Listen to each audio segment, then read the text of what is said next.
Hey guys, welcome back to JPD channel. Today's weekend vlog, nandito ulit tayo sa village natin sa Rodriguez, Rizal. We will turn our ordinary vlog into something extraordinary using this newly purchased DJI drone. Let's go guys!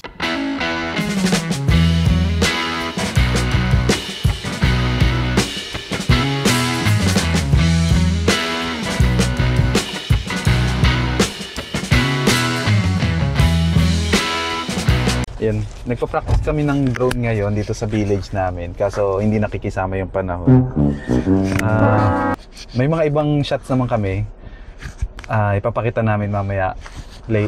Ipapakita namin later on ni Zia. Marunong na rin si Zia. Almost marunong ka na, di ba? Hindi na nalilito. So, yun guys. May mga AI features na rin siya like follow, orbit, and auto follow siya. Ayun, buti pa tong drone marunong sumunod. Ayun, itatry natin siya mamaya. Tingnan natin kung ano yung battery. Take off. Wala nga rang siya, kita mo? Wala. Ito lang yung kotse mo.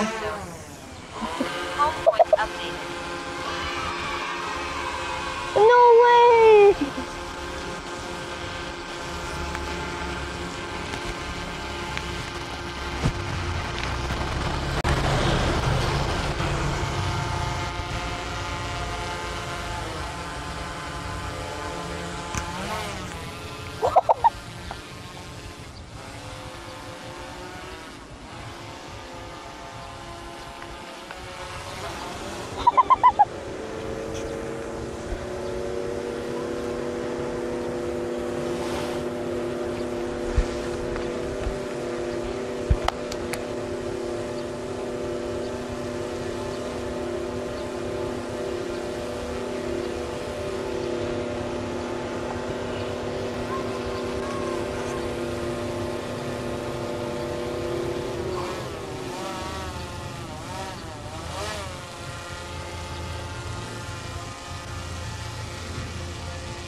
matanggal na.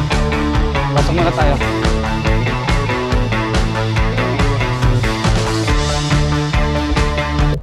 Yan, medyo paggabi na guys kasi 6:07 na. Umuulan na naman guys eh. Ayan, kung makikita nyo yung labas, pakita natin yung labas. Ayan. Medyo, ayan, paggabi na guys. Ayan. Siguro kapag ka may time na, saka hindi na masungit yung panahon, makakapag-try tayo ulit guys. Guys, na-remember nyo yung vlog ni Tita, parang car washing na siya. Yan. May drone na siya. Oo. Ayan. Itong drone, nabili natin siya ng almost 85,000. Kasama yung mga memory cards. Mahal, no? Ayun. Thank you DJI for sponsorship. Shout out. Baka naman. So yan, RC2 na rin kasi dito na natin siya kinokontrol guys. That's Ayun. my screen. Yan, pakita namin guys yung mga sample shots natin. Hope sa mga susunod nating mga activities, mas ma-utilize pa natin siya. Pero right now, ito muna yung update natin for this weekend vlog. Salamat sa pagsama guys sa ginawa nating quick drone shots lang dito sa atin village. As much as I want to update you guys, to give you my tricks and tips about sa new vlogging setup, hindi talaga nakisama pa yung panahon. Pero ayun, see you on my next one with Sia. Thank you. Bye bye. Bye bye.